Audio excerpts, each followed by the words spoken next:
everything looks fine here. I have a board, I'm about to win the game. I played Reno, I'm at 31 health. What could go wrong here? Honestly, what could go wrong? Can you guess? Do you see it coming? There it is. Anything can bloody happen. And look at this. This is crazy. 30 damage from the charging Murlocs. I would have survived at 1 health. But he had True Silver equipped. I could have won this game. But he had a weapon equipped, which is what would have lost it for me. What a shame. Anyway, what deck am I playing today? Moors Magne's Demon Renolock. Now Moors, I'm really sorry if I've pronounced your name incorrectly. Moors is a subscriber on my YouTube channel and presented this deck to me, and I looked at it and I thought, ooh, how interesting. This deck plays Rin the First Disciple.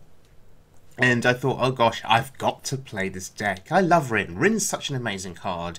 Just really, really slow. Really slow. So you will see Rin in action in this video towards the end, so please do watch the whole video through, but do stick around till the end. You will see Rin in action. Now this deck plays a mixture of Death Rattle, minions and demons. There is Enzoth the Corruptor and Blood Reaver Gul'dan to bring back that demon army. And of course Reno Jackson to heal to full health. So let's have a look at this deck in action on the wild mode ladder. We're going to look at a few games here, and we're going to start off against a warrior.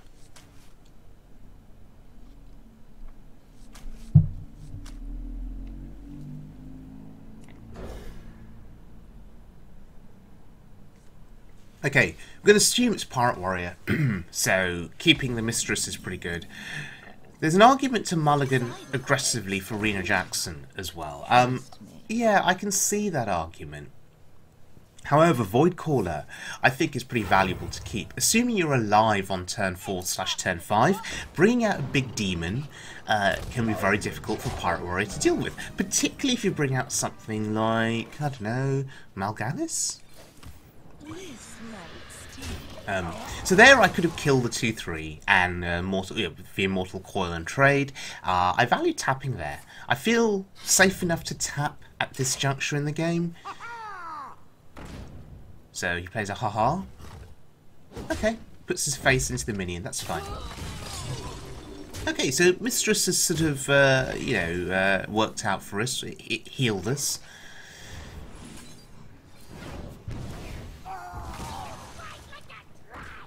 And via the Kobolds and Catacombs expansion, Warlocks have gained some interesting cards, actually, and are pretty powerful now. This deck is a Reno deck, and it doesn't really play... it doesn't play cards that you may see on the standard mode ladder. You know, there's Demon Lock, Cube Lock, actually, that's really popular now on the standard mode ladder. This deck doesn't operate in that way because of Reno. So, but we still do take advantage of some of the cards, the new cards from Kobolds and Catacombs, and that 2/4 taunt is one of them. And look, it slowed down the Pirate Warrior. It absorbed 4 damage. That's decent.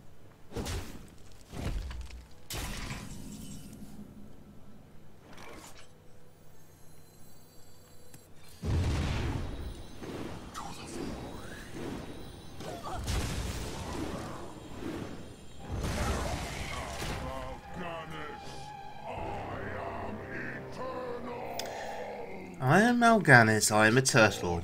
Sorry, I am eternal. That's pretty damning, pretty good for us. What on earth is he going to do to deal with it? They don't run execute. That was 2 damage that I did not take to my face. Hey, Voidcaller, pretty good. On an earlier turn, I actually had options there to Voidcaller, to trade in Hellfire, to play Kazakus. I chose the Voidcaller because I wanted to bring out a big demon, and look, it has paid off. It's paid off massively, because now, well, he's going to have to invest additional damage to take down the Mal'Ganist. Yes, look, Heroic Strike plus a trade. That is significant because if you're a Pirate Warrior, it's all about utilising your resources effectively to target face. And he couldn't do that there. And now we just win the game. We're at 14 and he's at 11. And I don't really think it even matters what Kazakus potions we take. We're just going through motions here. I guess we're looking for a damage spell. Yeah, there's 5 damage, but we're going to take 4 damage AoE just to be absolutely safe. I mean, we have lethal on board here. As I say, I don't think it even matters what we picked. We have Abyssal Enforcer plus Bronzebeard for 6 damage to his face. Oh, Reckless Rocketeer? Okay. Using a charge minion to survive. No, it's not going to be enough. We have 5 damage there. Oh, we have Rin. Do we just play Rin? No, we do 5 damage to his face. It's fine. It's fine. So we picked 5 damage to the face and 4 damage AoE on the other one there, just to be absolutely safe. It didn't matter in the end. Beating a Pirate Warrior feels good with this deck. Okay, this next game is against a Warlock. I'm keeping Kazakus. Depends what kind of Warlock it is. If we get a stream of aggressive minions onto the board early, then Kazakus potion, the AoE potion, can be pretty good for 5 cost. But he's playing Mal'Kazar. How bizarre. Does that rhyme? Mal'Kazar? How bizarre. Anyway. You're so sweet. Okay, could have been worse.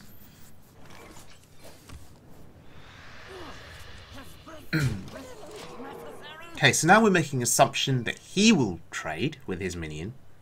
And yes, he does. That's pretty good.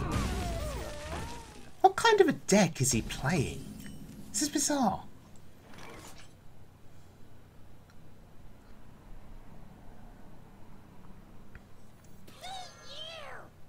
Debating between the tap and the taunt. I think getting the taunt down is decent. My assumption is going to be that he's going to buff these demons. Why do you call?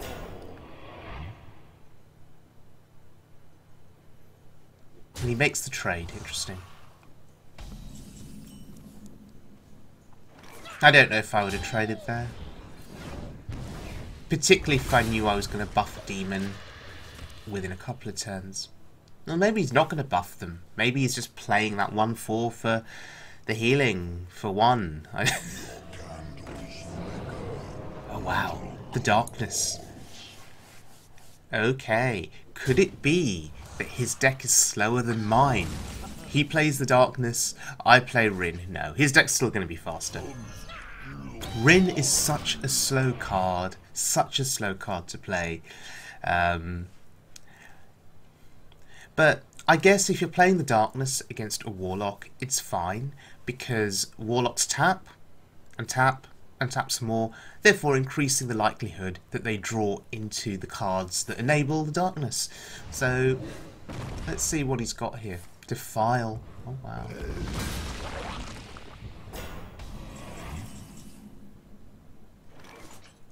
Okay, what do I do here? I have no time. Sylvanas seems solid. He'll probably Siphon Soul it. It's a shame that it won't steal the darkness, but hey ho. Worth noting, playing darkness stops Reno Jackson, stops Kazakus from activating. It's a pretty good counter against Renolock.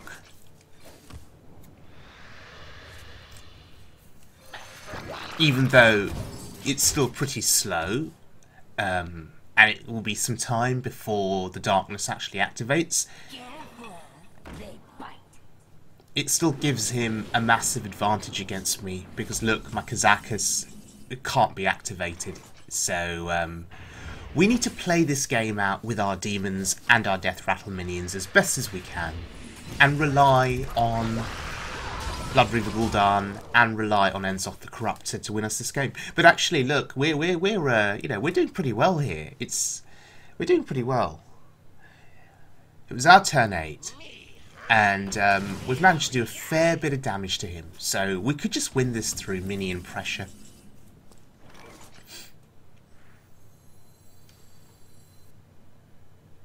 Buying or selling.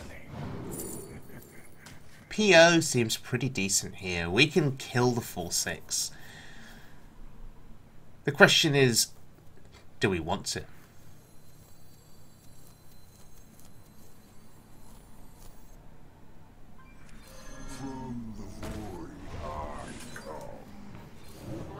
Yeah, I think it's worth it.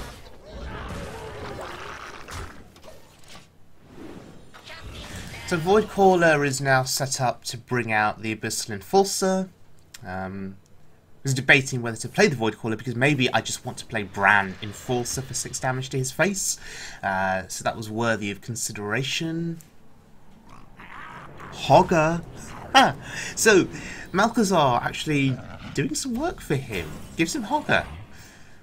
It's going to save him some damage, and this, oh yeah, that's interesting. So 1 out of 3 activations on the darkness there. Deal. So how do I want to get through the taunt from Hogger?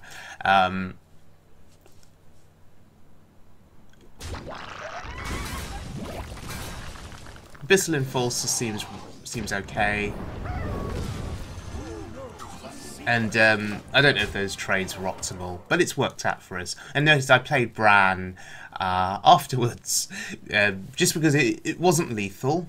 And I'm just going to value Bran as a 2 attack, 4 health body here.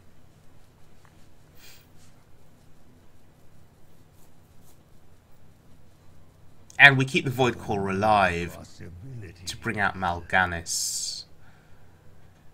If he AoEs. So, playing around Twisting Nether, basically. Oh, gonna be rich. Okay. Okay.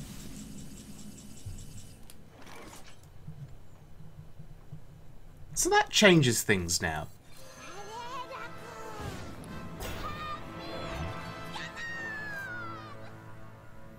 May as well play Rin.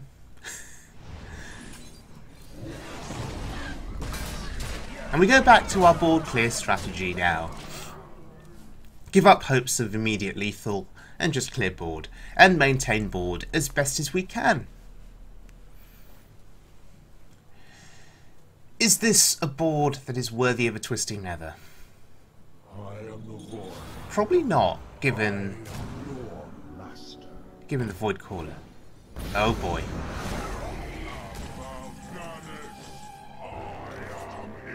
Now he's brought out Mal'Ganis. Maybe he feels safer with the Twisting Nether next turn. The question is, do we go face? Or do we trade? We go face. Because that, ladies and gentlemen, is lethal. Sometimes when you see a big board, you just think, oh god, I've got to trade, I've got to trade, I've got to trade. And you focus so much on trading that you miss the fact that you have lethal on. I almost missed it, but then realised I had Hellfire. So that was a pretty sweet win. Okay, let's look at one final game, and we're going up against a warrior. Now, against a warrior, we've already seen Pirate Warrior. The question is this a Pirate Warrior, or is this a Control Warrior? Job's done.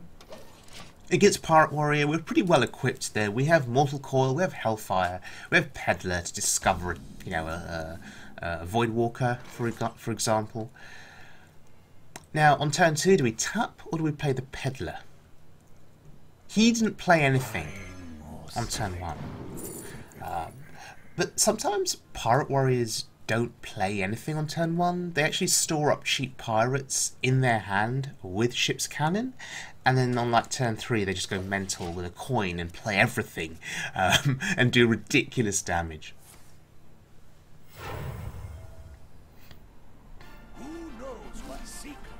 Okay, this is not Pirate Warrior. So, which version of Warrior plays Brown Bronzebeard? Well, the only one that I can think of immediately, beyond Arena Warrior, would be Cthulhu Warrior. Yep. There it is. Cthulhu Warrior, Bran obviously being a great combo with Doomcaller, being a great combo with Cthulhu, if you can get them discounted via Emperor, being great to combo with Ancient Shieldbearer.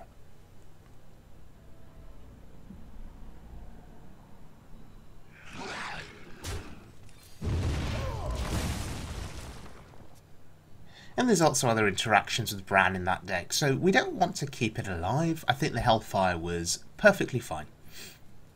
Do you have the artifact?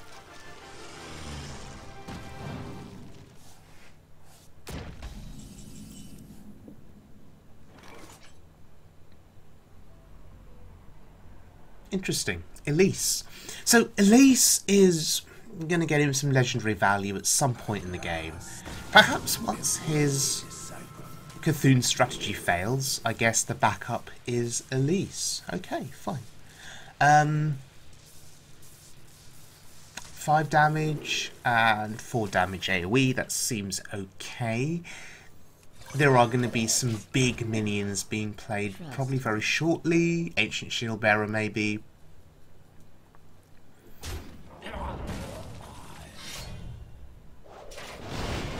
Oh, I don't know. Maybe I should have looked for Polymorph there.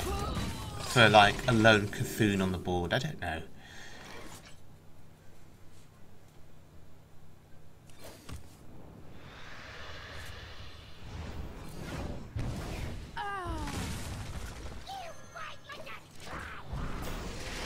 Okay. Valued clearing the board there. I'm starting to think, should I have played Rin? Just for the body, the taunt body.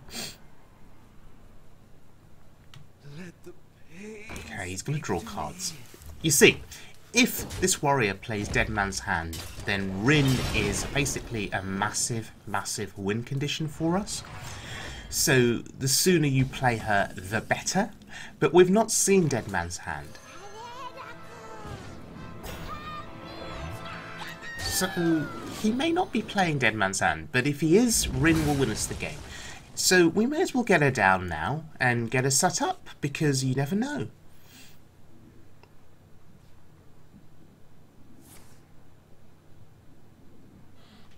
Interesting. That belongs in a museum. Dead Man's Hand. Okay, so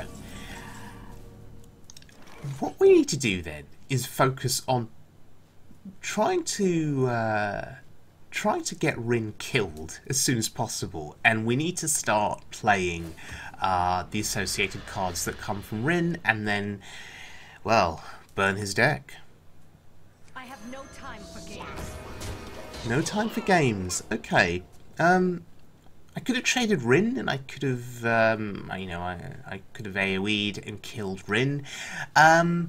I think having Sylvanas on board, though, is better, because it causes him to think about what his plays are going to be now, because Sylvanas is an annoyance. She's a real problem. You can't play anything big while she's on board, because she could steal something. Okay, so we trade the Rin, and we get the first seal. Do I want to play it? Yeah, sure, why not? We've seen Dead Man's Hand. Let's get the ball rolling. Let none survive.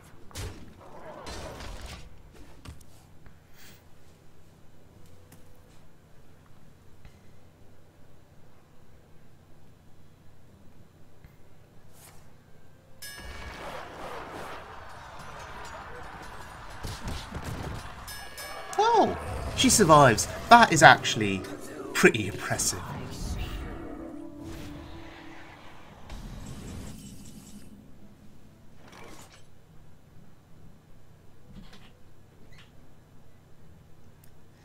Belcher and the second seal, perhaps? Or maybe we just play the third seal. Now, Belcher seems alright here. Belcher protects the Sylvanas from a trade and some kind of AoE. Again, keeping the Sylvanas healthy. Now, it makes him think about what he can commit to this board, what he can't commit to the board. Interesting. Plays Malkorok in this deck. So, he'll kill the Belcher. And we can trade into Malkorok and steal a 4-2. It will be a 4-2 without Divine Shield. But that's okay, I guess.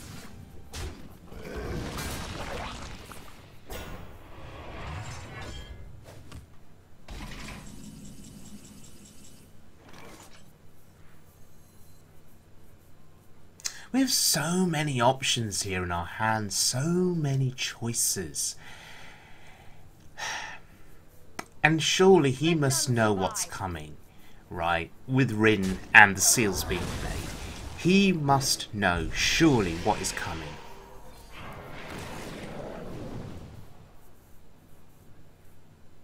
Do we just play it, or do we just play Voidcaller?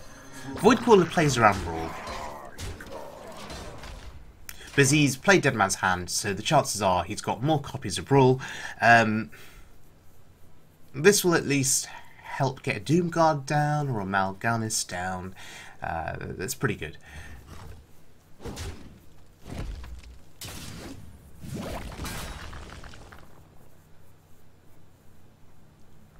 He's nearly dead. I have a lot of damage on board. So he has to think very carefully here. If he brawls, how does he deal with the demon that comes out? Are you my master?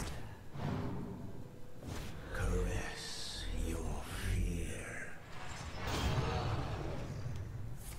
Okay, he's just going for armor gain. That's interesting. We don't have any kind of lethal here.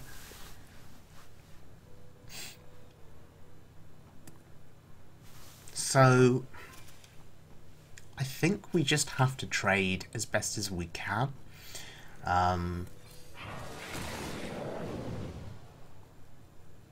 So eventually we get to the final seal.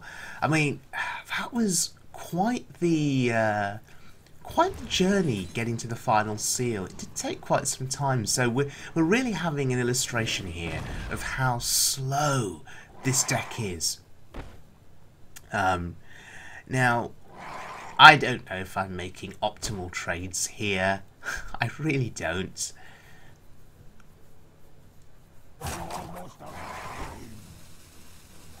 But to be frank, I really don't care because I have Rin seals, sorry, that have been played, and we're getting to our end game phase here. We're getting to our end game, and it doesn't matter how many times he plays Dead Man's Hand. In the end, we're going to burn his deck. My dreaming ends. Your nightmare. Summon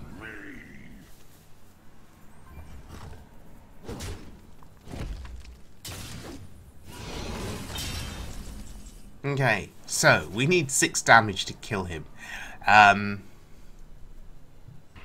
I think we're 1 off with the Kazakus potion.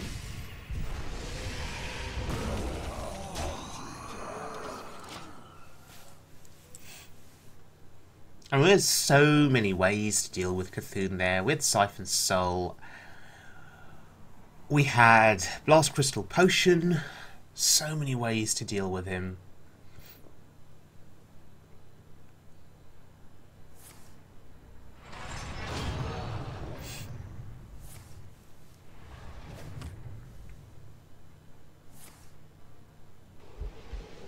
Okay, so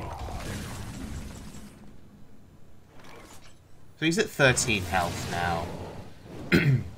And now, well, we have Azari. So any Dead Man's Hand value is just going to be removed.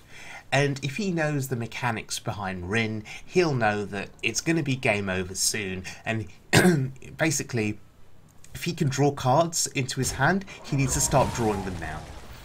If he has shield blocks, if he has acolytes. Oh, DB's Geosculpting. Oh, that helps a bit. Let's destroy his deck. Wow, what an animation! That now has to be my favourite animation in the game, honestly. It's over. It's just so over. He'd have to win the game with 4 cards. And even if one of them were Brawl, you know, I've got both Gul'dan and I have Enzoth.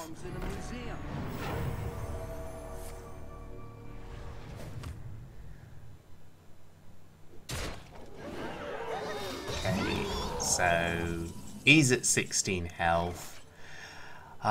We actually have lethal because of the fatigue damage caused by Azari. We actually have lethal, I think. Do we? Does he take 2 next turn or does he take 1?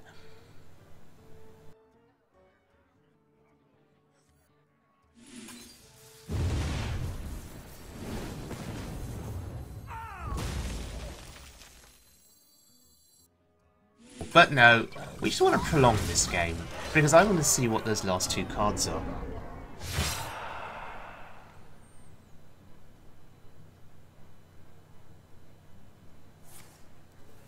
Is he going to play them? Will he play them? No.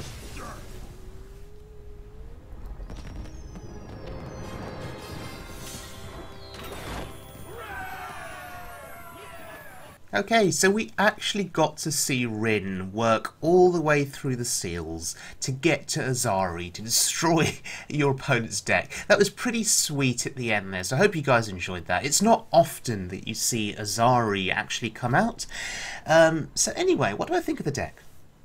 It's a really fun deck to play. As you saw in this video, you can win against aggro decks. You can also lose against aggro decks, but you can win if you get Reno on time, if you draw your Defiles, your early Taunt, your Demon Wraths, and your Hellfires, your Kazakus AoE potions. You can still win, like any other Reno deck. You stand a good chance.